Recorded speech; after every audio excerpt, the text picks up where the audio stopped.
guys. Today explain the your physics subject and starting से जो book start हो रही है आपकी फिजिक्स में वो हम आज एक्सप्लेन करते हैं। चैप्टर 0 आपका मैथमेटिकल टूल्स है। कुछ स्टूडेंट्स ने पूछा था सर आप मैथमेटिकल टूल्स के जो नोट्स हैं वो नहीं बनवाएंगे क्या, या उसको नहीं कर पाएंगे? तो dear students, mathematical tools chapters के कोई भी नोट्स नहीं होंगे। इसमें जो भी दिए हुए हैं वो आपके फार्मूला दिए हुए हैं। कुछ फार्मूला आप लास्ट क्लासेस में पढ़ चुके हैं एंड कुछ फार्मूलाज को आप इन 11th एंड 12th क्लासेस में पढ़ेंगे। इसमें जो भी फार्मूले दिए हुए हैं उनको कॉपी करना चाहें तो आप फेयर कॉपी में कॉपी कर सकते हैं, और अगर ना करना चाहें तो वो बुक में आपके में ऑलरेडी हैं, तो लिखने की ज़रूरत भी नहीं, नोट करने की कोई एडवांटेज नहीं है नोट करने के। इसमें से जो भी फार्मूले हैं जब जब इनका यूज होगा, प्रयोग होगा, तो हम आपको एक्सप्लेन करेंगे, बताएंगे एंड आपको बताएंगे भी ये कहाँ पर दिए हुए हैं। तो आप इस चैप्टर्स को स्किप कर सकते हैं। एंड इसके बाद आपका जो फर्स्ट चैप्टर स्टार्ट होता है वो होता है फिजिकल वर्ल्ड से। इस चैप्टर के नोट्स मैंने आपको भेजे हैं, सेंड किए हैं इन PDF फाइल। तो गाइज, फिजिकल वर्ल्ड में आपका जो एक्सप्लेन हो रहा है वो है what is the physics. Physics क्या है, फिजिक्स की हमको ज़रूरत कहाँ का पड़ी, what is the need of the physics subject, physics की ब्रांचेज क्या क्या हैं, nature of the law of physics.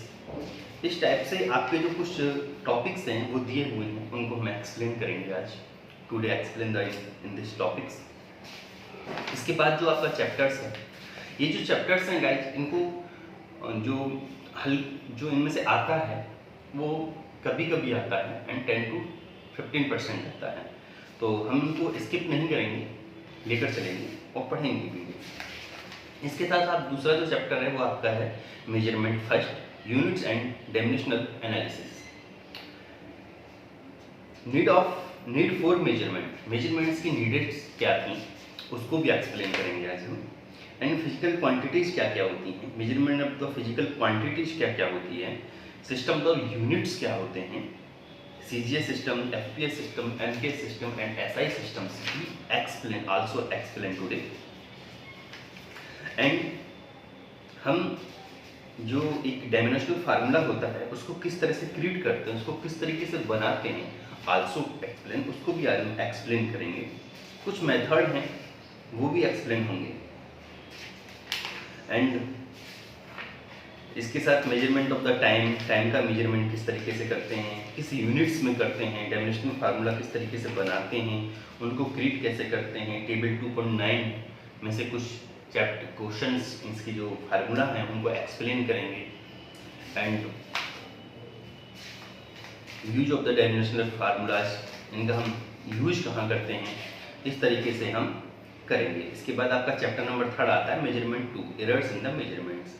Measurement के एरर्स क्या होते हैं, इसमें हम सिग्निफिकेंट जो फिगर्स है उसको मोस्टली इंपॉर्टेंट करके पढ़ेंगे, क्योंकि हमारे लिए सिर्फ वही एक यूजेज चीज़ होती है। एंड एरर्स जो भी है इसकी, अदरवाइज जो एरर्स दिए हुए हैं उनका यूज होता है और टाइम टू टाइम हम उनको क्लियर भी करते हैं। तो सिग्निफिकेंट फिगर्स भी आज हम आल्सो एक्सप्लेन करेंगे। तो गाइज, आज हमारा एक्सप्लेन का प्लान है चैप्टर नंबर 3 तक का। चैप्टर नंबर 1, 2, चैप्टर 3, चैप्टर 0 जो है वो आपका स्किप्स चैप्टर्स है, उसको आप फार्मूलेस एक बार चेक कर लीजिएगा, देख लीजिएगा, जो आपको याद है वो अच्छा है, जो याद नहीं है पेपर याद कर लीजिएगा, रिवाइज कर लीजिएगा। इन द नेक्स्ट टेस्ट हम उन क्वेश्चन एक्सरसाइज को उसमें फार्मूलेस को उसमें आपसे पूछेंगे क्वेश्चंस के रूप में। तो गाइस, चलिए माय वाइट बोर्ड एक्सप्लेन करते हैं आपकी फिजिक्स सब्जेक्ट। गाइस, तो हम एक्सप्लेन करते हैं आपके फिजिक्स की चैप्टर्स। तो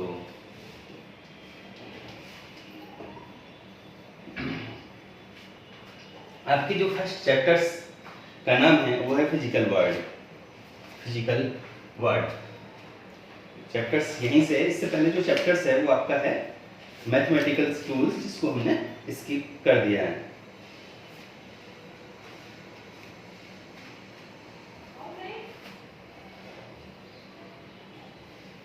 फिजिकल वर्ल्ड, इसमें सबसे पहले स्टार्टिंग होती है कि what is the physics. Start कहां से होता है, व्हाट इज द फिजिक्स।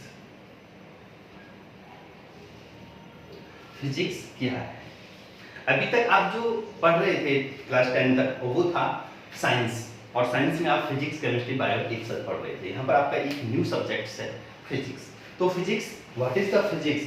तो फिजिक्स है, physics is the science is which we go through the scientific studies of nature and natural in accident.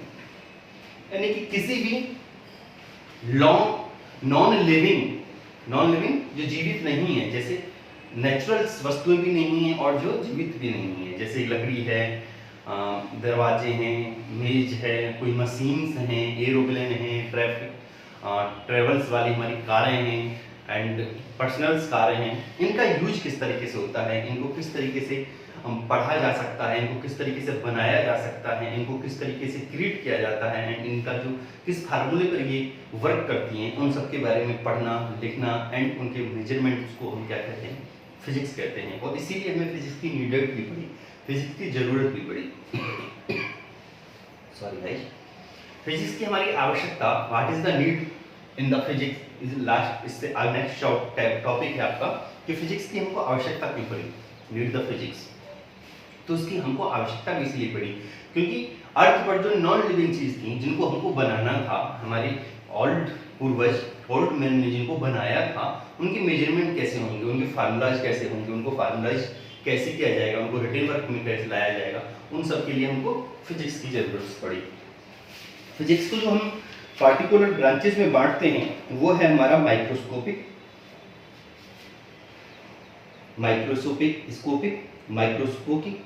And fundamental forces in the nature. And इसमें अगर हम microscopic में देखें तो इसमें machines, thermodynamic, oscillation and wave और optics, electromagnetics and इस तरीके से हमारा ये जो फिजिक्स है वो है। फिजिक्स में हमको कुछ लॉज मिलते हैं जिनको आप लास्ट क्लासेस में पढ़ चुके हैं, नाम मैं आपको एक बार रिपीट कर देता हूँ। Law of the conservation of the mechanical energy, law of the conservation of the energy, law of the conservation of the linear momentum, law of the conservation of charge. इस टाइप से आपको कुछ मिलते हैं। कुछ सम फिजिक्स जो scientist हैं उनके नाम दिए हुए हैं ग्रेट साइंटिस्ट के, पेज नंबर 22 पर आप उनको एक बार देख लीजिएगा। रिटन वर्क में लाने की जरूरत नहीं है, उनको सिर्फ एक बार देख लीजिएगा। इसके बाद आपका जो चैप्टर सेकंड स्टार्ट होता है, फर्स्ट चैप्टर में आपके में सिर्फ इतना ही है फिजिकल वर्ल्ड में कि फिजिक्स है क्या, इसके संबंधित जो साइंटिस्ट थे, ग्रेट साइंटिस्ट, उनके नाम वगैरह दे रखे हैं। तो उसमें से जो भी इंपोर्टेंट नोट्स थे वो मैंने आपको सेंड कर दिए ऑलरेडी पीडीएफ फाइल में। I hope you written work in the fair copy. So guys, हम अब आपको लेकर चलते हैं सेकंड चैप्टर की तरफ। इसमें है units of the measurement. Units क्या है, व्हाट इज द यूनिट? हम यूनिट, कौन कौन सी यूनिट थी आप ये पढ़ चुके होंगे पहले ऑलरेडी इन क्लासेस में, लेकिन एक बार थोड़ा सा हल्का सा रिकेप ले लेते हैं, छोटा सा रिकेप ले लेते हैं। आपकी जो यूनिट्स स्टार्ट होती हैं वो होती है सबसे पहले सीजीएस सिस्टम, इसको कहते हैं सीजीएस सिस्टम। सीजीएस सिस्टम क्या था? सीजीएस सिस्टम, सी से था सेंटीमीटर, सी से क्या था सेंटीमीटर, जी से था ग्राम एंड एस से था सेकंड। सेंटीमीटर किसी भी लेंथ को, अगर हम किसी लेंथ का मेजरमेंट करते हैं तो उसके लिए हम सेंटीमीटर यूज करते थे। अगर हम किसी मास का मेजरमेंट करते हैं, किसी वजन को नापते हैं तो उसका ग्राम में नापते थे। एंड किसी टाइम का मेजरमेंट करते हैं हम तो उसे सेकंड्स में लेते थे। इसको हम कहते थे सीजीएस सिस्टम। ये हमारी ओल्ड टाइम पर यूज होती थी। उसके बाद इसको अपडेट वर्जन दिया गया, इसका वर्जन अपडेट किया गया इसका, और न्यू अपडेट वर्जन बनाया गया एफपीएस। एफपीएस में हमारे पास क्या दिया गया कि एफ से, यानी कि किसी लेंथ का मेजरमेंट करना था तो हम फुट में नापते थे, किसी मास का मेजरमेंट करना था तो उसे हम पाउंड में मेजरमेंट करते थे उसका, एंड किसी सेकंड समय टाइम का मेजरमेंट करना था उसको सेकंड में ही मेजरमेंट करते थे। ये था एफपीएस सिस्टम। इसके बाद फिर अपडेट वर्जन दिया गया और update version, new update version आया हमारा एमकेएस। इस एमकेएस में हमने क्या किया कि हमने जो लेंथ को नापा वो मीटर्स में नापा, इसमें हमने लेंथ नापी, मास को हमने किलोग्राम में मेजरमेंट किया, मास का हमने किलोग्राम में मेजरमेंट किया और टाइम्स का हमने सेकंड्स में ही मेजरमेंट किया। इस टाइप से हमने एमकेस सिस्टम्स यूज किया एंड इसके बाद एसआई सिस्टम यूज हुआ जिसको हम अब भी यूज करते हैं और एसआई सिस्टम है हमारा इंटरनेशनल सिस्टम्स। इसमें हमने जो लेंथ को नापा वो लेंथ हमने मीटर्स में नापी, मास को हमने किलोग्राम में नापा, टाइम को हमने सेकंड्स में लिया, इलेक्ट्रिक करंट को हमने एम्पियर में लिया, टेम्परेचर को केल्विन में लिया और ल्यूमिनियस आइडेंटिटीज को हमने कैंडला में लिया एंड अमाउंट सब्सटेंस को हमने मोल में लिया। यानी कि इस तरीके से अब हमारे जो 7 यूनिट हुए इसमें हम 7 यूनिट्स यूज करते हैं। उसके बाद जो पीडीएफ फाइल है इन सब की डेफिनेशन आया एंड इनको हम इन यूनिट्स को हम किससे डिनोट करते हैं, रिप्रेजेंट किन वर्ड से करते हैं, जैसे कि मीटर्स को एम से करते हैं, किलोग्राम को केजी से करते हैं, सेकंड को एस से करते हैं, मोल को एमओएल से करते हैं, स्मॉल एमओएल से, और कैंडला को सीडी से करते हैं। इस टाइप से जो भी है वो मैंने आपको पीडीएफ फाइल में ऑलरेडी सेंड कर चुका हूँ, तो आप उसको देख लीजिएगा। इसके बाद यूनिट्स, एक क्वेश्चन यहाँ पर आता है कि हमको यूनिट्स की आवश्यकता क्यों पड़ी, what is the need of the units. किसी भी यूनिट्स को हमने मीटर्स में, जरूरी नहीं है कि हम किसी को मीटर में ही नापें, क्यों नापें हम मीटर में, आई थिंक वन क्वेश्चन, हम मीटर में ही क्यों नापें, मीन्स एक लेंथ है, इंडिया में ही ले लेते हैं, इन इंडिया अलीगढ़ में हम लेंथ को मीटर में नाप रहे हैं। अलीगढ़ से हम थोड़ा सा आगे जाएंगे तो बुलंदशहर पड़ेगा, और बुलंदशहर के जो टीचर्स एंड मेजरमेंट्स जो हैं वो मीटर्स को फुट में नाप रहे हैं। उससे आगे हम नोएडा पहुंच गए, वहां हमने लेंथ को, वहां के जो टीचर्स हैं वो लेंथ को नोएडा में लेंथ को सेंटीमीटर्स में नाप रहे हैं। इस टाइप से 3 से ही ले लेते हैं। जब तीनों टीचर्स एक साथ या तीनों टीचर्स के द्वारा पढ़ाए हुए बच्चे जब आगे जॉब पर जाएंगे तो कहीं पर भी कोई जॉब लगेगी, तो जब इन दोनों को किसी भी एक रोड का मेजरमेंट करने के लिए दिया जाएगा तो ये वाला बुलंदशहर वाला बच्चा फुट में मेजरमेंट करके लाएगा और अलीगढ़ वाला बच्चा मीटर्स में मेजरमेंट करके लाएगा। और जब इनके मेजरमेंट्स का हम यूज करेंगे तो वहां पर एक प्रॉब्लम्स क्रिएट हो जाएगी कि ये मीटर्स यूज करें या फुट यूज करें, क्योंकि उसकी जो कैलकुलेशंस होंगी बुलंदशहर वाले स्टूडेंट की सभी कैलकुलेशंस फुट में होंगी एंड अलीगढ़ वाले सभी स्टूडेंट्स की कैलकुलेशन मीटर्स में होंगी, तो दोनों की जो कैलकुलेशन होंगी वो एक दूसरे से मैच नहीं करेंगे। इस कंडीशन में क्या होगा कि जो भी काम एक दिन में पूरा होना था, 1 घंटे में होना था या 1 मिनट में होना था, वो काम आप एक्स्ट्रा टाइम्स लगेगा, क्योंकि फुट से उसको कन्वर्ट करना पड़ेगा मीटर में पूरी कैलकुलेशन को, या मीटर से कन्वर्ट करना पड़ेगा फुट में। एंड फिर भी हम एक फाइनल्स यानी कि एक क्लियर रिजल्ट नहीं निकाल पाएंगे। क्यों नहीं निकाल पाएंगे वो मैं आपको आगे बताऊंगा, सिग्निफिकेंट फिगर्स जब पढ़ाऊंगा तब क्लियर करूंगा। इस वजह से ये तो इंडिया की बात हुई। अगर इसी तरीके से ऑल वर्ल्ड में जितनी भी कंट्रीज हैं, सभी कंट्रीज अपने अपने यहाँ पर अलग अलग टाइप्स के यूनिट्स यूज करने लग जाएं, तो क्या होगा, जब भी स्टूडेंट्स आपस में मिलेंगे या साइंटिस्ट आपस में मिलेंगे तो वो एक दूसरे की कैलकुलेशन के अनुसार फिट ही नहीं होंगे। इस वजह से हमको इन सिस्टम्स की आवश्यकता पड़ी, नीड पड़ी यूनिट्स की, और हमने एक सिस्टम बनाया कि ऑल वर्ल्ड के सभी टीचर्स या सभी साइंटिस्ट या सभी मेजरमेंटल जितने भी लोग होंगे वो सब लेंथ को जो नापेंगे वो मीटर्स में ही नापेंगे, समय को नापेंगे सेकंड में नापेंगे एंड वजन को, मास को नापेंगे तो केजी में नापेंगे। इस तरीके से हमको इसकी नीड पड़ी। तो यहाँ पर आपका इस चैप्टर्स में था यूनिट। इसमें एक टॉपिक और है आपका dimensional formula. What is the dimensional formula? किसी भी चीज को, किसी भी यूनिट्स को या किसी भी एक जैसे मीटर्स है, हमने कोई एरिया लिखा था, सपोज दैट एरिया, तो इसका एरिया का डायमेंशनल फार्मूला क्या होगा? देखिए एरिया जो बनता है वो होता है, इसका जो फार्मूला होता है वो होता है लेंथ मल्टीप्लाई बाई ब्रीथ, यही होता है। तो एल को हम लेंथ को हम किस में नापते हैं? मीटर्स में नापते हैं। एंड ब्रीथ को हम किस में नापते हैं? मीटर में नापते हैं। दोनों को हम किस में नापते हैं? मीटर्स में नापते हैं। अब देखिए यहाँ पर क्या होता है कि जितने भी लेंथ्स होती हैं, जितने भी मीटर्स यूज होते हैं, उसको डिनोट करते हैं एल से। किससे डिनोट करते हैं? एल से।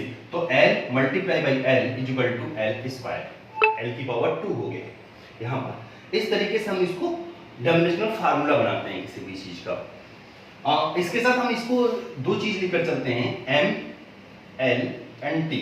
एम होता है मास, एल होता है लेंथ एंड टी होता है टाइम। अगर हम इसका एरिया का डायमेंशनल फार्मूला बनाएं तो हमेशा डायमेंशनल फार्मूला इस वाले ब्रैकेट में ही लिखा जाता है। तो देखिए यहाँ पर m नहीं है तो m की पावर 0, क्योंकि किसी भी फंक्शंस की, किसी भी कांस्टेंट की अगर हम पावर 0 कर देते हैं तो उसकी वैल्यू 1 हो जाती है। m की पावर 0 करेंगे तो उसकी वैल्यू कितनी हो जाएगी? 1 हो जाएगी। l की पावर कितनी है? 2 है। t की पावर कितनी है? 0, क्योंकि यहाँ पर t भी नहीं है, ना m है इसमें ना t है, तो l की पावर 0। इसका डायमेंशनल फार्मूला जो बनेगा एरिया का वो बनेगा m की पावर 0, l की पावर 2 एंड t की पावर 0। ये होता है डायमेंशनल फार्मूला। इसी तरीके से अगर हम डेंसिटी की निकालें तो डेंसिटी का जो फार्मूला होता है वो होता है मास अपॉन वॉल्यूम। क्या होता है? Density mass upon volume.